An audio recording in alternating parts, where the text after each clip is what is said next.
Hello, I am Mucinetta Tinapel and I'm here at the Key House, which is the innovation hub for Munich Fabric Start. I have the pleasure actually of being in a booth that is showcasing here at the Key House, but I'm going to allow you to introduce yourself to the audience. Do you mind? So my name is Ascagneau Hupperts. I'm here at the company Eyand. Eyand stands for Ecological Yarn and Natural Dyeing. We are specialized in garment dyeing with only natural colors. We are a Spanish company with the production based in Portugal with our own dye house and own facility. We offer a full package product from the knitting of the fabrics using mainly organic cotton, recycled cotton, but also other natural fibers like linen or hemp. Um, we have a pattern facility, so we can make the patterns, we can make the garments, we can make the proto samples, and then we work with outside factories, vendors for the garment making, which we control, and we in-house we then do the garment dyeing using only the natural colors. Natural colors, so we have mineral-based colors. So we have a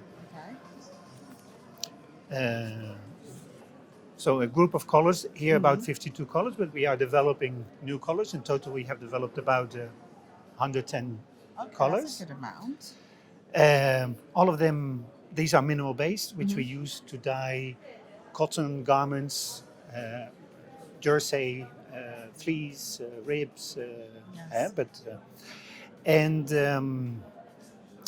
for in case very important is we are GOT certified, we have Oecotex, and we have very good color fastest results. So to sunlight we have 677, to washing we have 455, dry rubbing, wet rubbing, a little bit less, 2, 3, 3, 4, but very okay compared to conventional dyeing. I think it's good that you are providing this information because there's a lot of belief that natural dyeing is not as good as conventional. What do you have to say to that? There is in the market there's a big offer of natural dyeing as something very new.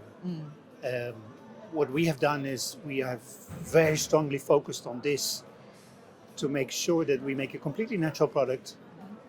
There's no harmful chemicals, nothing used in the process. Everything is natural. We are very open when customers come to our facility to show them everything we use in the entire process. So what we offer is completely natural. Of course, we try to use organic cotton, so the final product also is completely natural. So this is something we are pushing very strongly, but we know everybody's trying to do natural dyeing, and it's not simple. The process is garment dyeing for a simple reason, to achieve these color fastest results. We would love to do the dyeing in the fabric and then make the garment. But today we won't be able to achieve, let's say, color standards that are acceptable. So what are some of the challenges then? Because you're saying not able to produce color standards that are acceptable. What are some of the challenges that you've faced in the last few years in order to kind of reach the level that people expect from their dye? The number of colors is limited, so that was very important to establish a group of colors, because these are all mineral based. We have all sourced them ourselves. From the main source is Spanish mining, to be honest, and price is an issue, unfortunately. So today conventional dyeing is reasonably cheaper than natural dyeing, but all our products we use, like even the softener we use is a natural aloe vera softener, and this is much more expensive than a conventional chemical softener. So if you look at all these things, the whole process, it makes the product a little bit more expensive. It's also true that over time, we are founded in 2018, and we started a little bit before. We have been able to reduce our cost. So within the product time has become a little bit Little less. cheaper, less expensive. Is it because when more people adopt, the chances are it will become less? Definitely, when we go to volume, we have been able to with some customers to develop bigger ranges. We have larger volumes, and we have clearly been able to reduce the cost in the process. But there's still we have a lot to Ways do. to go still. So with regards to your customers, who are they? Are you working with fashion brands? Who It's are you mainly working with? fashion brands. Okay. Some larger ones, and then many smaller ones. Okay. So we have like a mix of bigger and smaller brands. But really, most of them are really conscious about offering something substantially more sustainable to their customers. I think today also a very big problem for maybe not just for us but for the whole sustainable market is that the market is very difficult, it's very tough for our customers. Of course. And then sustainability is not always in their priority. No, it's an add-on more, isn't it, than it is priority. And I think it has been better a few years back.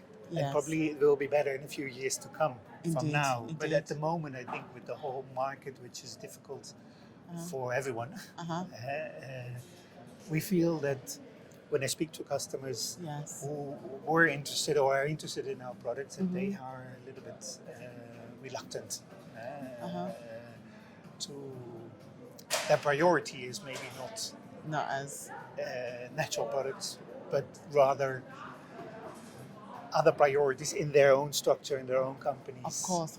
And, so yeah. So what do you think about? Because I mean, this is all great, and I love the fact that we're slowly evolving and changing and being more natural with our approach to fashion production. But what do you think about the education of kind of like consumers?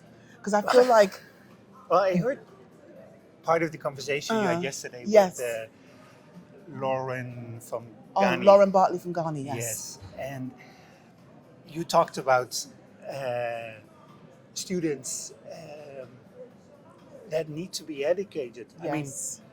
I mean, and I realized from your conversation with her, it was clear that the final consumer is not aware of the harmful process of producing in Asia and not necessarily meeting all the standards. So, and I think there has to be a lot to be done for students, for young people, because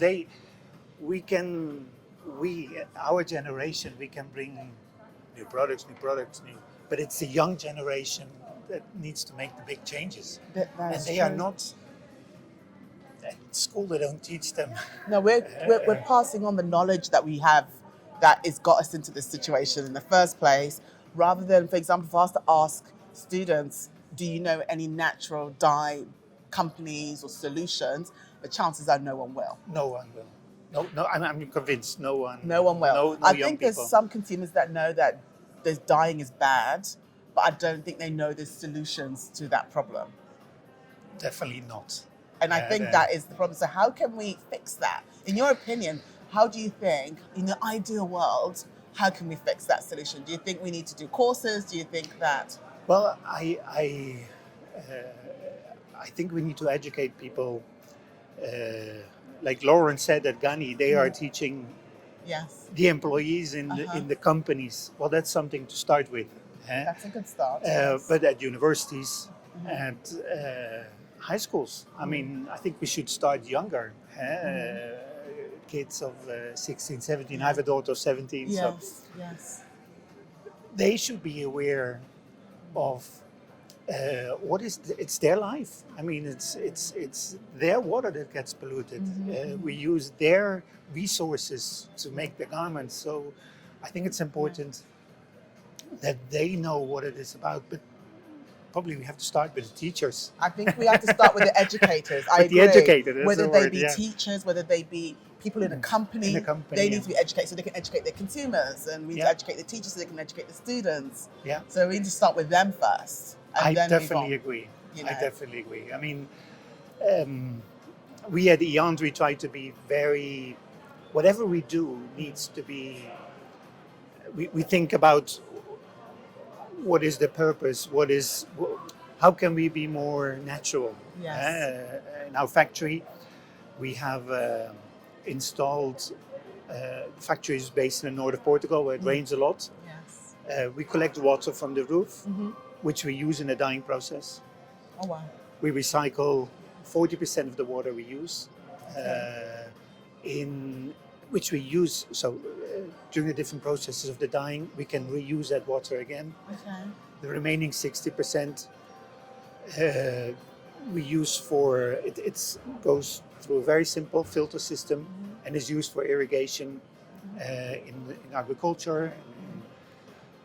We are using only green energy. We are in the process putting solar panels on the roof. So we're really working to how can this factory be as natural as possible. It sounds to me like with every decision you have a sustainable approach. That you've thought about every single step. Definitely, yeah. Which is very rare in companies today. So well done on doing that. 'Cause it's not an easy feat, is it? No way. Yes. That's why no one does it, because it's not easy. But the whole, the Eyand is part of the company TIS Group. TIS Group is a factory or is a company that used to sell fabrics for 30 years and still sells fabrics in Spain, Portugal, Italy, and the US. But we believe that this is the future where we need to go. We strongly believe there's demand and there's coming demand for our products, the natural dyeing, and so we really have invested strongly in trying to promote. And we're dyeing cotton, but we have new projects of dyeing silk. Yeah, that looks really nice. Okay. Dyeing silk with natural colors, dyeing wool and cashmere with natural colors. So we're really trying to, how can we, and we have different projects that we'd like to push. Yes. We have a very interesting project. It's in the starting process. So this is, we call it Eyand Remake. Okay. So Eyand Remake, this is made of leftover fabrics in the cutting process. Oh, so this is interesting. So this is all natural dyed. And do you have this is like a code, like a QR thing? Do you so our scan it? website. Oh, okay, I like the fact that you put that in, actually. So we are. I can actually imagine in the future, I don't know if the camera can see this, they've got like a little kind of QR code there, but I can imagine in the future people scanning that and finding out what they can do with the garment. Well, yes, in the exactly. future. Like, it's information, right? It's information. You know, it can be information about the dyeing, it can be information about this garment. It's, you know, I think it's, I find it quite interesting you've used that. But it sounds to me like you are kind of like a company to watch, a company to learn from. Well, we hope. You come across that way, so. That's what we want to, that's what we strive for. And we really want to be this company that we want to make a difference for ourselves, for our future, for our kids' future. That's what we really. That's what we're all striving for. So, last question: is this the first time in the Key House? Second time. Second time, and how are you finding it? It's very good. I believe this is the place where we, as a company, need to be because we need to. People need to come and see us, know us, visit us, and we hope many people come. They will come, and it's good for them to understand that there are innovative solutions, and that's what the Key House is about. It's about housing these problem solvers under one roof. Yeah. So, I think, like I see the brands who are here in the Key House bringing solutions. All of them are small solutions, but it's part of the textile chain. Yes. And that's what we... You all got a part to play in change. Exactly. That's how we need to look at it. Thank you so much for finding the time to talk to me and inviting me to your booth. I appreciate it. Have a good show. Thank you very much. Thank you.